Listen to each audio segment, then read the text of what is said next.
আজি 10 ডিচেম্বৰ অৰ্থাৎ আজি পবিত্ৰ শ্বহীদ দিৱস। ঐতিহাসিক তেজে ধোৱা অসম আন্দোলনত মৃত্যুবৰণ কৰা 855 গৰাকী বীৰ শ্বহীদৰ পবিত্ৰ স্মৃতিত আজি চৌদিশে উদযাপন কৰা হয় শ্বহীদ দিৱস। এই অমৰ শ্বহীদসকলৰ স্মৃতি যুগমীয়া কৰি ৰাখিবলৈ গুৱাহাটীৰ পশ্চিম বৰাগাঁৱত ৰাজ্য চৰকাৰৰ পৃষ্ঠপোষকতাত নিৰ্মাণ কৰা শ্বহীদ স্মাৰক ক্ষেত্ৰত আজি উলহ মালহেৰে উদযাপন কৰা হৈছে। আজি অসমৰ মুখ্যমন্ত্ৰী ডক্টৰ হিমন্ত বিশ্ব শৰ্মাই ফিতা কাটি শুভ উদ্বোধন কৰে আৰু ৰাইজৰ বাবে মুকলি কৰা হয়। আজিৰ উদ্বোধনী অনুষ্ঠানত মুখ্য অতিথি হিচাপে উপস্থিত কেন্দ্ৰীয় মন্ত্ৰী সৰ্বানন্দ সোণোৱাল আৰু লগতে ৰাজ্যিক মন্ত্ৰী অতুল বৰা উপস্থিত থকাৰ উপৰিও বিভিন্ন ধৰণৰ মন্ত্ৰী আৰু নেতাসকল প্ৰশাসনীয় ব্যক্তি উপস্থিত থাকে।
গণদেৱতা জাগ্ৰত হৈছিল।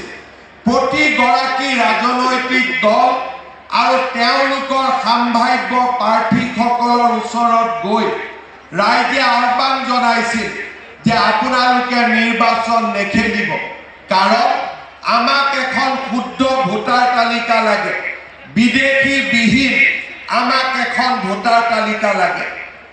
ৰাইজৰ কথা নুশুনি 1979 চনৰ 10 ডিচেম্বৰৰ ৰাতিপুৱা নিচেই পুৱাতে ৰাষ্ট্ৰপতি ফখৰুদ্দিন আলী আহমেদৰ পত্নী কংগ্ৰেছ দলৰ প্ৰাৰ্থী বেগম আবিদা আহমেদে লাখ টকীয়াৰ পৰা মনোনয়ন পত্ৰ দিবলৈ বৰপেটালৈ যাত্ৰা কৰিছিল। আমি লাখ টকীয়াত উপস্থিত আছিলোঁ।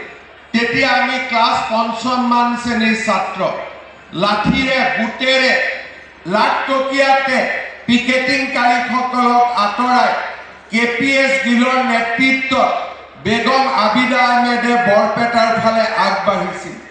ভবা হৈছিলে আৰম্ভণিৰ কল্পনাৰ পৰা আমি কল্পনাবোৰক নতুন ৰূপ দিবলৈ আৰম্ভ কৰিলোঁ। প্ৰতিটো 10 বিঘা মাটিত 170 কোটি টকা ব্যয়েৰে আমি সুবিশাল আমি অমৰ শ্বহীদ স্মাৰক নিৰ্মাণ কৰিছোঁ। যোৱাকালি সন্ধিয়া আমি শ্বহীদ স্মাৰকত অক্ষয় বন্তি অনল সংযোগ কৰি অগ্নি সংযোগ কৰি তাক চিৰদিনৰ বাবে অসমৰ মাটিত অক্ষয় বন্তি ৰূপে জীয়াই ৰখাৰ সংকল্প হাতত লৈছিলোঁ। এইবাৰৰ শ্বহীদ দিৱস আমাৰ বাবে এক সুকীয়া তাৎপৰ্য বহন কৰি আহিছে। অকল সেইকাৰণে নহয় যে এইবাৰৰ শ্বহীদ জয় আই অসম, জয় আই অসম, জয় আই অসম, জয় হিন্দ। ধন্যবাদ মহাশয়। এতিয়া মই আজিৰ অনুষ্ঠানৰ মুখ্য অতিথি অসমৰ মাননীয় মুখ্যমন্ত্ৰী ডক্টৰ হিমন্ত বিশ্ব শৰ্মাদেৱক উপস্থিত সুধীবৃন্দ আৰু শ্বহীদ পৰিয়ালৰ সদস্যবৃন্দক উদ্দেশ্যি তেখেতৰ বহুমূলীয়া ভাষণ প্ৰদান কৰিবলৈ বিনম্ৰ অনুৰোধ জনাইছোঁ। মোৰ লগত সকলোৱে একেলগে ক'ব, জয় আই অসম। আৰু অলপ ডাঙৰকৈ ক'ব লাগিব, জয় আই অসম, জয় আই অসম।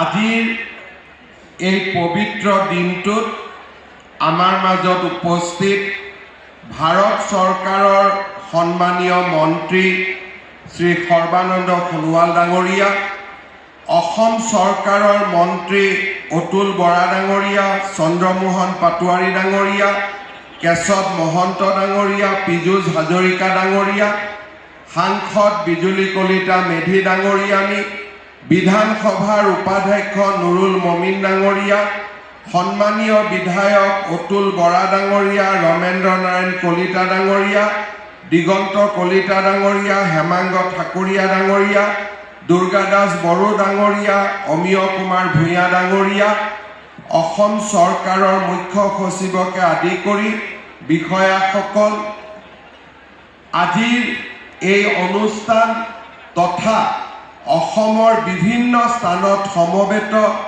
মোৰ শ্ৰদ্ধাৰ ৰাইজ, আইসকল, যুৱক যুৱতী, বন্ধু বান্ধৱীসকল, আৰু আজিৰ এই অনুষ্ঠানত আমাক আশীৰ্বাদ জনাবলৈ অহা শ্বহীদ পৰিয়ালৰ সন্মানীয় সদস্যসকল, শ্বহীদ স্মাৰক ক্ষেত্ৰ উদ্বোধন আৰু শ্বহীদ দিৱসৰ আজিৰ এই পবিত্ৰ দিনটোত অসম আৰু অসমীয়াৰ অস্তিত্ব ৰক্ষাৰ মহান সংগ্ৰামত আত্মবলিদান দিয়া ঐতিহাসিক অসম আন্দোলনৰ অমৰ শ্বহীদসকললৈ মই গভীৰ শ্ৰদ্ধাঞ্জলি নিবেদন কৰিছোঁ।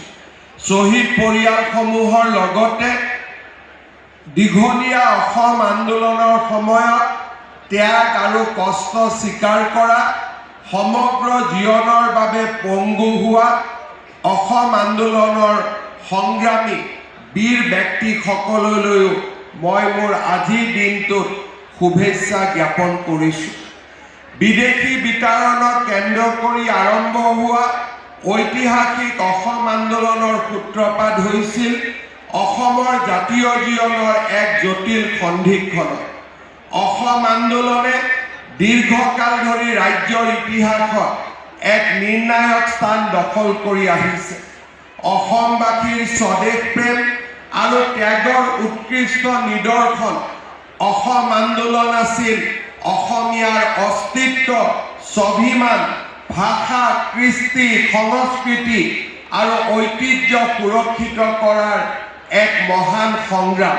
সুৰক্ষিত কৰি এটা স্বাভিমানী জাতি, বিকশিত জাতি ৰূপে নিৰ্মাণ কৰিবলৈ প্ৰতি বছৰে 10 ডিচেম্বৰৰ দিনটো কৃতজ্ঞ জাতিয়ে 860 গৰাকী বুকুত অসমীয়া জাতিক গৌৰৱেৰে জীয়াই ৰাখিবলৈ সংকল্প গ্ৰহণ কৰে। 10 ডিচেম্বৰৰ দিনটো অসমীয়াৰ বাবে এক নতুন সংকল্পৰ দিন। কলীয়া ডাৱৰে আৱৰাই ৰখা অসমীয়া জাতিৰ এই সংকটৰ পৰিৱেশৰ মাজতো সুৰুজক আহ্বান জনাই সুৰুজৰ সৈতে নতুন প্ৰভাতৰ গাঁত পোৱাৰ বাবে অসমীয়া জাতিয়ে 10 ডিচেম্বৰৰ দিনটোত সংকল্প গঠিত কৰি এটা স্বাভিমানী জাতি, বিকশিত জাতি ৰূপে নিৰ্মাণ কৰিবলৈ প্ৰতি বছৰে 10 ডিচেম্বৰৰ দিনটো কৃতজ্ঞ জাতিয়ে 860 গৰাকী বুকুত অসমীয়া জাতিক গৌৰৱেৰে জীয়াই ৰাখিবলৈ সংকল্প গ্ৰহণ কৰে। 10 ডিচেম্বৰৰ দিনটো অসমীয়াৰ বাবে এক নতুন সংকল্পৰ দিন। কলীয়া ডাৱৰে আৱৰাই ৰখা অসমীয়া জাতিৰ এই সংকটৰ পৰিৱেশৰ মাজতো সুৰুজক আহ্বান জনাই সুৰুজৰ সৈতে নতুন প্ৰভাতৰ গাঁত পোৱাৰ বাবে অসমীয়া জাতিয়ে 10 ডিচেম্বৰৰ দিনটোত সংকল্প 2019 চনৰ 10 ডিচেম্বৰত আমি এই জাতীয় শ্বহীদ স্মাৰকৰ আধাৰশিলা স্থাপন কৰিছিলোঁ। সৰ্বানন্দ সোণোৱাল ডাঙৰীয়া অসমৰ মুখ্যমন্ত্ৰী আছিলে। তাৰ পিছত আন্দোলন, মাজত ক'ভিডৰ পৰশ, এই সকলোবোৰক অতিক্ৰম কৰি আজি আমি এটা সৰ্বাংগ সুন্দৰ অসম আন্দোলনৰ শ্বহীদসকলৰ বাবে উৎসৰ্গিত স্মাৰক এটা অসমৰ ভৱিষ্যত প্ৰজন্মৰ বাবে উৎসৰ্গা কৰিবলৈ পাইছোঁ। ইতিমধ্যে এই শ্বহীদ স্মাৰকৰ বিষয়ে আমি আলোচনা কৰিছোঁ। 225 ফুট উচ্চতা ইয়াৰ থাকিব আৰু ইয়াৰ উচ্চ শিখৰত যদি আমি আৰোহণ কৰোঁ গুৱাহাটী মহানগৰখন আমি স্পষ্টভাৱে দেখা পাব পাৰোঁ। ইয়াত ইণ্টাৰপ্ৰিটেশ্যন হল, শ্বহীদৰ বাবে নিৰ্মাণ কৰা গেলাৰী, মেডিটেশ্যন হল আৰু ইয়াৰ লগত সংযোজিত অক্ষয় বন্তি, চাৰিওফালে চাইকেল ট্ৰেক, ৰাতিপুৱা আমি মৰ্ণিং ৱাক কৰিব পাৰিম তেনেকুৱাও 1.5 কিলোমিটাৰৰ এটা সুন্দৰ ট্ৰেক, অডিটৰিয়াম এটা বনাই থকা হৈছে 500খন আসনযুক্ত। অৱশ্যে ইয়াত খালি আমি অৰাজনৈতিক অনুষ্ঠান কৰিব দিম। ফুড কোৰ্ট আছে আৰু এটা খুব ধুনীয়া মিউজিকেল ফাউণ্টেইন বনোৱা হৈছে অসম আন্দোলনৰ ইতিহাসৰ সৈতে। ভৱিষ্যতে অসম আন্দোলন আৰু অসমীয়া জাতিৰ বুৰঞ্জীক লৈ এটা ডিজিটেল লাইব্ৰেৰীও ইয়াত নিৰ্মাণ কৰাৰ মোৰ সপোন আছে, যাতে এই লাইব্ৰেৰীত বহিলেই আমাৰ জাতিটোৰ 5000 বছৰৰ যি যাত্ৰা তাক আমি চাব পাৰোঁ, দেখা পাব পাৰোঁ। তেনেকুৱা এটা ডিজিটেল লাইব্ৰেৰী এটা নিৰ্মাণ কৰাৰো মোৰ ইচ্ছা আছে। 10 ডিচেম্বৰ আমাৰ বাবে এটা পবিত্ৰ দিন। বিশেষকৈ আমি যিসকলে অসম আন্দোলনত জড়িত হৈ আছিলোঁ তেওঁলোকৰ বাবে আজিৰ দিনটো এটা পবিত্ৰ দিন, নতুন সংকল্পৰ দিন। আজি শ্বহীদ স্মাৰকৰ উদ্বোধনী অনুষ্ঠান বা আমাৰ শ্বহীদ দিৱসৰ অনুষ্ঠানত ভাষণ দি মই অসমীয়া আৰু ভাৰতীয় ৰাইজক কেইটামান অনুৰোধ কৰিছোঁ।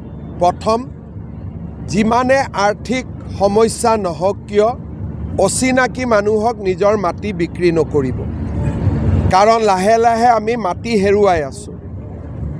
আমাৰ ব্যৱসায়িক প্ৰতিষ্ঠান বা আমাৰ উদ্যোগত অচিনাকি মানুহক চাকৰি নিদিব আৰু আমাৰ খেতি পথাৰবোৰত খেতি কৰিবলৈ অচিনাকি মানুহক মাটিলৈ নানিব, কাৰণ তেওঁলোকে এবাৰ অহাৰ পিছত তেওঁলোকৰ যিটো পৰিকল্পনা তাক বাস্তৱত ৰূপায়ণ কৰে আৰু এসময়ত গৃহস্থকে তেওঁলোকে খেদি পঠিয়ায়। সেইবাবে মই আজিৰ শ্বহীদ দিৱসৰ দিনা অসমবাসী ৰাইজক, অসমীয়া ৰাইজক, ভাৰতীয় ৰাইজক অনুৰোধ কৰিছোঁ যে কোনো কাৰণতে যাতে অচিনাকি মানুহক জাতিটোৰ বৰঘৰত সোমাবলৈ অনুমতি নিদিয়ে। ক্লজ 6ৰ ওপৰত কেন্দ্ৰীয় চৰকাৰে এখন ৰিটায়াৰ্ড জাষ্টিছ বিপ্লৱ কুমাৰ শৰ্মা ডাঙৰীয়াৰ নেতৃত্বত এখন কমিটি গঠন কৰিছিল। কমিটিৰ ৰিকমেণ্ডেশ্যনখিনি আমি 68টা ৰিকমেণ্ডেশ্যন আইডেণ্টিফাই কৰিছোঁ। লখিমপুৰত মাননীয় মুখ্যমন্ত্ৰীৰ অধ্যক্ষতাত হোৱা যিখন কেবিনেট বৈঠক তাত আইডেণ্টিফাই কৰি তাৰ ভিতৰত আপোনালোকে জানে যে 40টা ৰাজ্য চৰকাৰে অকলে কৰিব পাৰে, তাৰ কাৰণে বাজেটত ধন ধাৰ্য কৰা হৈছে। বেলেগ বেলেগ ডিপাৰ্টমেণ্টৰ লগত আমি ইতিমধ্যে কথা বতৰা পাতি বহুখিনি আগবঢ়াই দিছোঁ আৰু 12টা ষ্টেট আৰু ৰাজ্য চৰকাৰে কৰিব পাৰে, এইখিনি বেছিভাগ কাম ৰাজ্য চৰকাৰে কৰিব পাৰে। আৰু 15টা তেনেধৰণৰ ৰিকমেণ্ডেশ্যনৰ ক্ষেত্ৰত মুখ্যমন্ত্ৰী ডাঙৰীয়াই ইতিমধ্যে গৃহ বিভাগৰ লগত পোনপটীয়াভাৱে সম্পৰ্কিত হৈ পেলাই সম্পৰ্ক ৰক্ষা কৰি কামখিনি আগবঢ়াই লৈ যাবলৈ চেষ্টা কৰিছে। এটা দ্বিপাক্ষিক আলোচনাৰো তেখেতে ব্যৱস্থা কৰিছে। গতিকে চুক্তিৰ এনেধৰণৰ যিবিলাক দফা আছে, জটিল দফা, সেইবিলাক ৰূপায়ণৰ ক্ষেত্ৰতো চৰকাৰখন দায়বদ্ধ। আপোনালোকে ইতিমধ্যে শুনিলে যে মুখ্যমন্ত্ৰী ডাঙৰীয়াই ৰাইজকো এটা আহ্বান জনাইছে, অকল চৰকাৰে কিছুমান কাম কৰিব নোৱাৰে। জাতিটোৰ সুৰক্ষিত ভৱিষ্যতৰ প্ৰতি লক্ষ্য ৰাখি জাতিও জাগ্ৰত হৈ থাকিব লাগিব, কাৰণ এটা সময়ত 1979 চনতেই অসমৰ মানুহখিনি জাগ্ৰত হৈছিল। অসমৰ মানুহ সেই ফালৰ পৰা চাবলৈ গ'লে যথেষ্ট সচেতন বুলিয়ে ক'ব লাগিব। কিন্তু আজিৰ পৰিস্থিতি, আজি বহু বছৰ মূৰত দেশৰ বিভিন্ন প্ৰান্তত ৰাইজ হাৰ পোৱা দেখিছোঁ একে ইছ্যুৰ ক্ষেত্ৰত। গতিকে এই ইছ্যুটো এটা ভয়াৱহ ইছ্যু। বিদেশী নাগৰিকৰ অবাধ প্ৰব্ৰজনৰ কাৰণে অসম আন্দোলন হ'ল, 860 জন শ্বহীদ হ'ল আৰু যিটো সময়ত কংগ্ৰেছ দল ক্ষমতাত আছিল, ইয়াতো আছিল তাতো আছিল। গতিকে কংগ্ৰেছ চৰকাৰৰ সেই আতিশয্যৰ কথা মই ভাবোঁ যে যুগে যুগে ইয়াত স্মাৰক উদ্যান নিৰ্মাণ কৰা হৈছে, সেয়াইও জনসাধাৰণক মনত পেলাই দিব। লগে লগে নতুন প্ৰজন্মই জাতিৰ কাৰণে কাম কৰিবৰ কাৰণে উৎসাহ পাব।